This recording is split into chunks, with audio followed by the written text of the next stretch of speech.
Hi, I'm Mark Cleghorn and welcome to the Photographer Academy. And today I'm absolutely over the moon to be joined once again by Nigel Forster, one of our masters on the Academy. He's been teaching for us for over 10 years. And if you've ever seen any of his films, you'll know he is a master of landscape photography.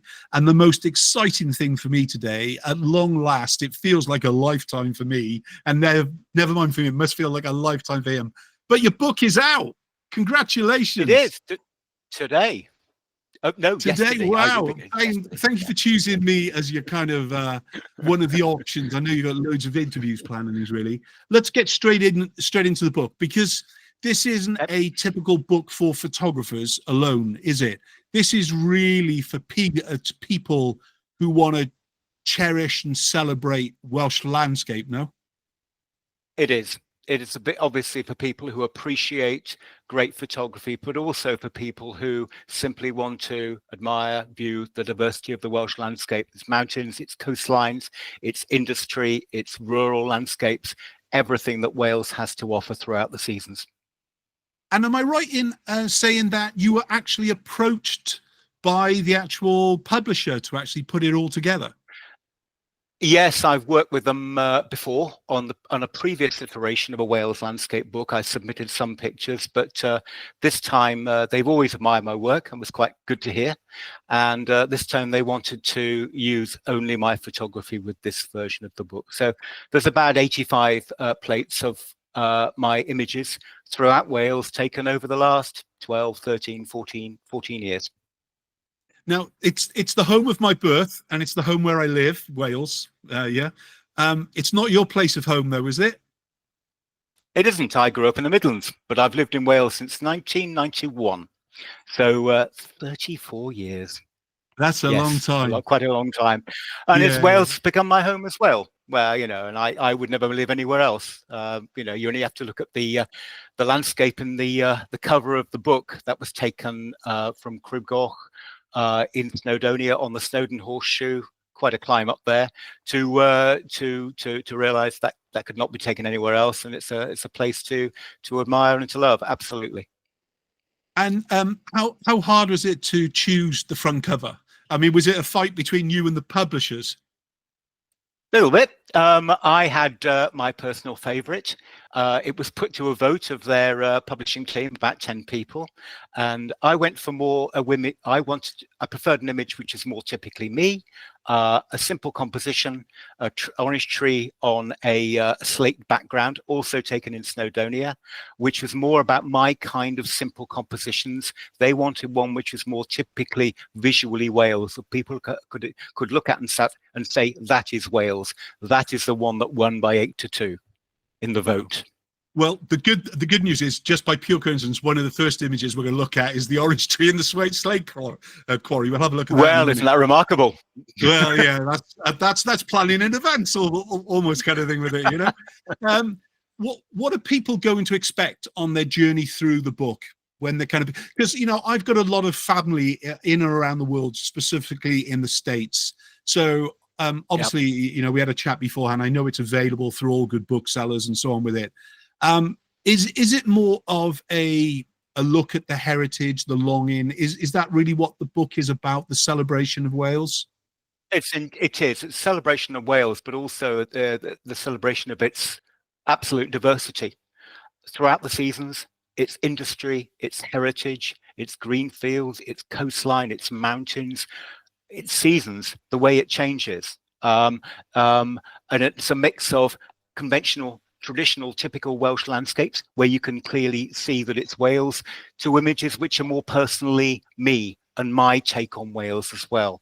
So hopefully in reading the book, you'll see a whole range of imagery from monochrome to color and all the diversity that Wales has got to offer. And you've just picked up, I think, a personal favorite of mine, because that not only is it visually simple and strong, but it also, its slate background, that idea of regeneration of a slate quarry, brings in all the aspects of Wales, which mean so much to me as well.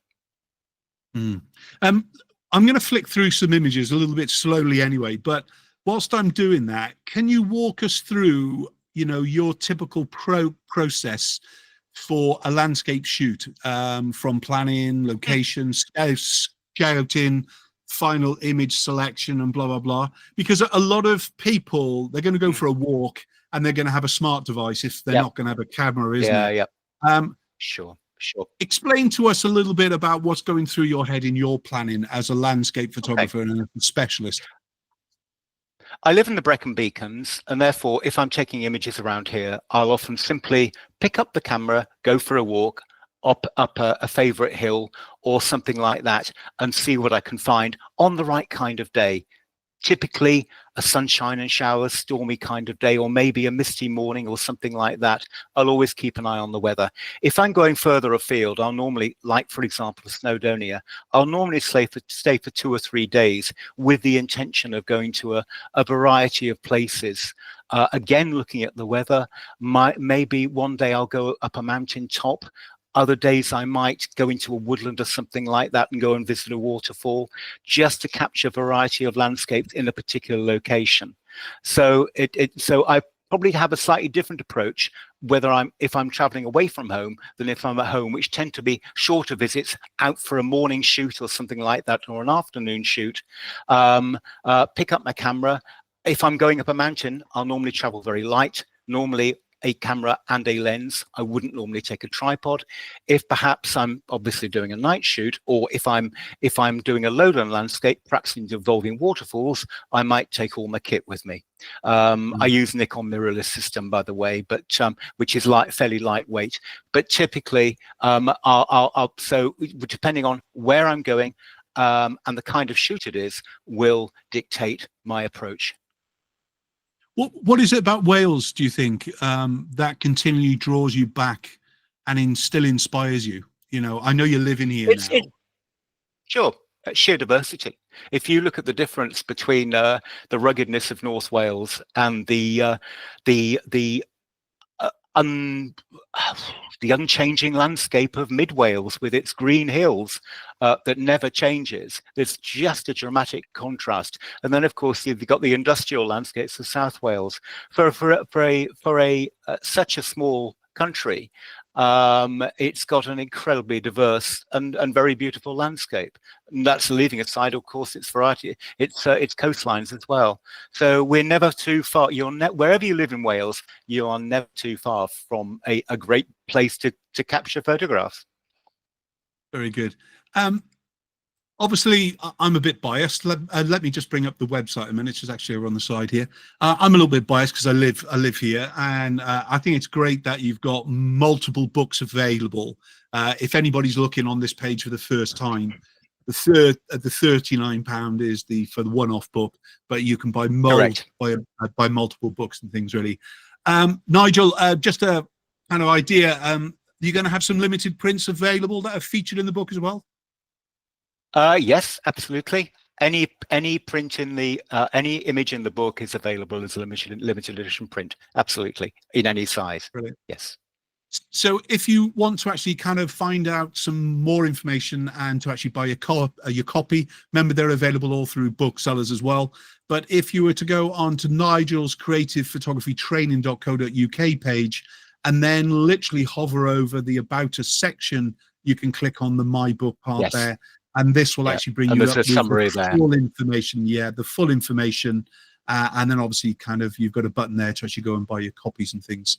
But Nigel, I wish you all the success. Honestly, I can't wait to actually have a little Thank you, Mark. And I can't wait for you to actually jump on again and actually do some talk photographies with us, because you always have some great kind of following and things, really. Thanks, Nigel. Anytime, soon, Mark. Mate. Anytime. Take care.